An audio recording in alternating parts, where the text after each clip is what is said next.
Now, the wedges in your bag is often an area that gets neglected in terms of prioritizing upgrades, but think about how much difference a little bit more spin, a little bit more feel, and a little bit more touch around the greens would make to your ability to score. I'd bet good money that it would make a really big difference in terms of your ability to get up and down more often. So in this video, I've tested the latest wedge models in 2021 to help you understand what they're all about, how they perform, and which one might be right for you.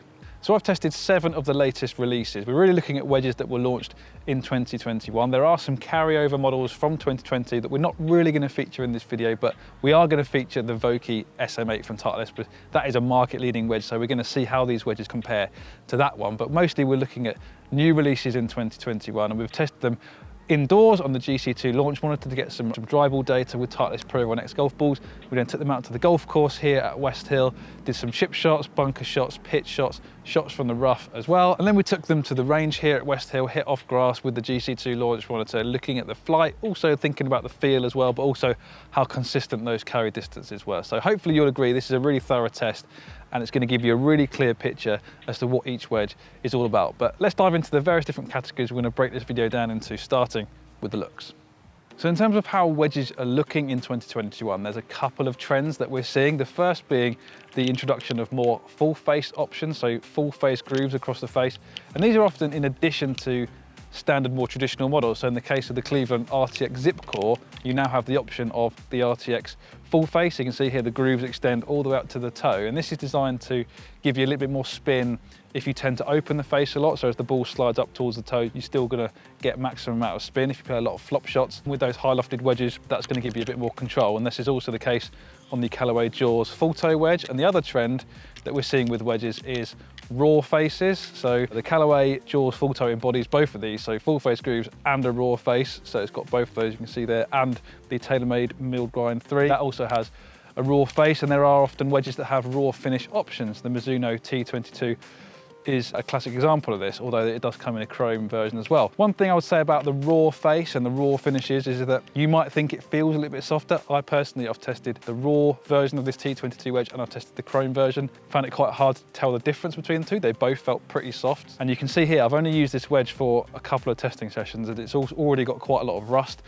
on the sole. It just looks quite tired and old very quickly. So that's just something, you know, if you like your wedges to look pristine for a long time, maybe a raw finish isn't the way to go. But often some of these wedges just have raw faces and the rest of the wedge is chrome plated. So in the case of the Jaws full toe, for example, you can see here you've got this nice chrome satin finish on the rest of the head, but it's just the face that is raw. So it's just the face that will go rusty over time. Manufacturers are saying you get a little bit more spin when the face goes rusty. That, from the testing I've done, not really seeing that on the launch monitor. You might get a little bit of a reduction in glare from the sun, and maybe a little bit more control when it's slightly wet, but I think the differences are fairly minimal. So in terms of how wedges look, you know, there's a couple of favourites that really stand out for me. I think the Mizuno T22 is excellent, nice and classic teardrop profile down behind the ball. I like the Ping Glide Forge Pro. That's a very compact looking wedge. If you like your wedges to look quite small, that might be where to go. But I think all in all, for me, the favourite looking wedge would be the TaylorMade MG3. It just comes in a couple of different finishes. This is the all black version.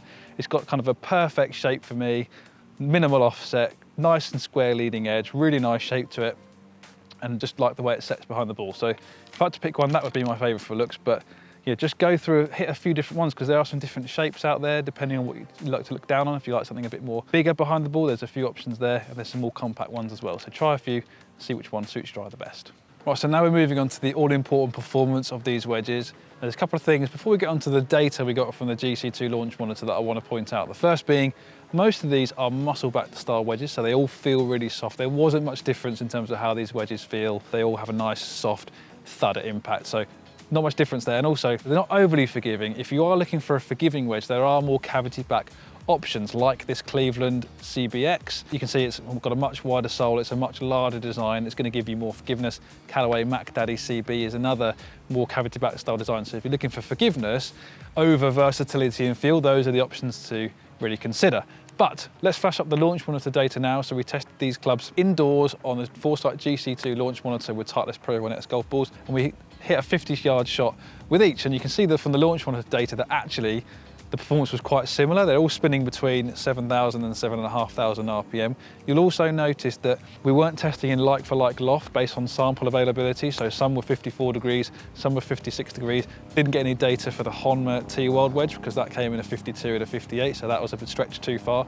So in the 56 degree category, you'll see the TaylorMade MG3 and the Callaway Jaws Full Toe really stood out in terms of the amount of spin that was generated on a 50-yard pitch shot. And then in the 54 degree category, it was more the Mizuno T22 that stood out on that 50-yard pitch shot. But we're nitpicking here, they're all spinning quite well, but if you're looking at the data, those are the wedges that spun a little bit more out around the greens.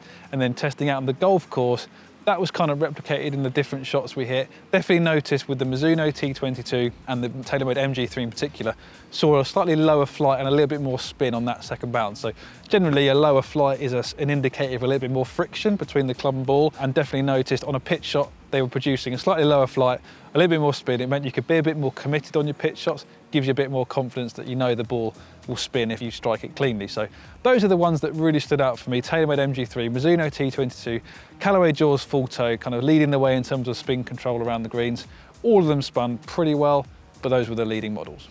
So arguably the most important category within wedges is the versatility. How many different sole grind options are there? How does the sole interact with the ground? How many different shots can you pull off from different lies around the greens? And I've got some standout performers here. Remember, some of these are specialty models that have been launched this year in addition to standard ranges, so be sure to check out the standard range for all the options available. But these are the ones that really stood out for me from my testing today. The first being Ping Glide Forge Pro. It only comes in two different sole options, but because it's so compact and iron-like, I just felt like on full shots gave me a little bit of workability, so I was able to just manipulate the flight a little bit more easily with this wedge. Feels really nice, and if you're a better player with a consistent striker, I think you'll really enjoy the shot making you can achieve with this wedge.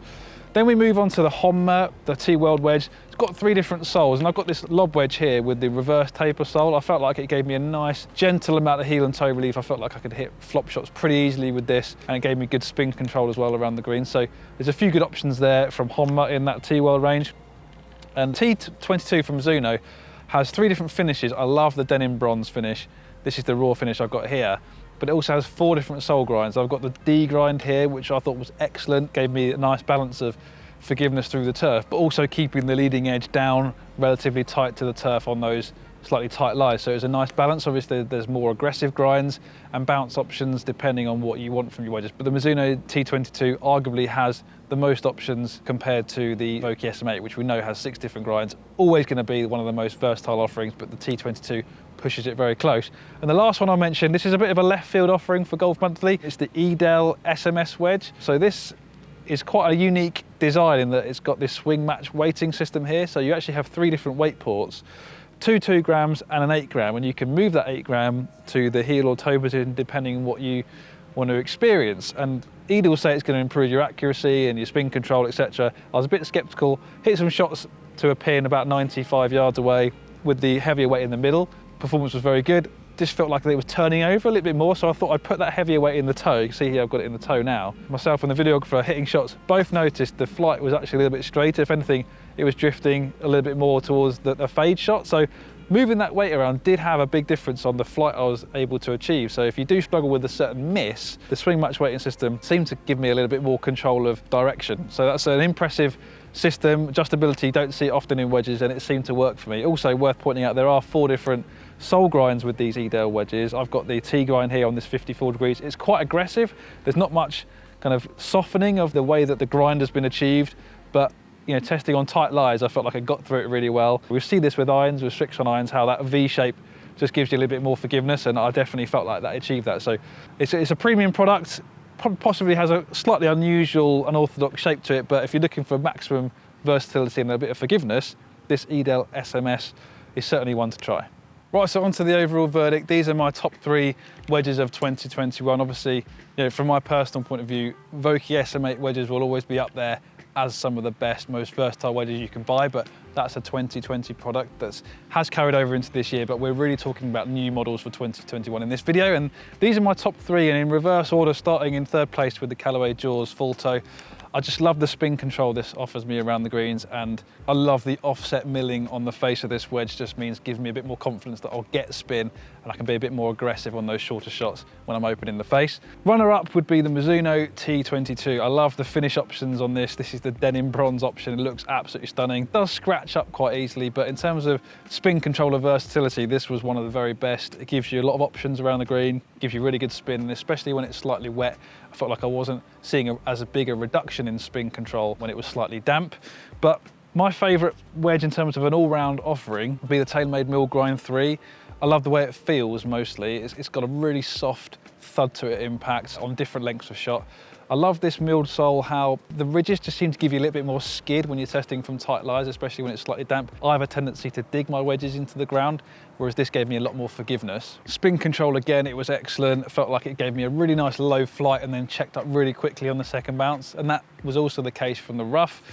And yes, it is going to rust over time, but it's relatively gentle. It's not kind of going to rust really quickly, and it should last a little bit longer than the prior generations. So that's my favourite wedge of 2021. Hopefully you enjoyed this video and it gave you a really good idea as to what all these wedges are about and which one might be right for your game. Do click the like button if you like what you're watching.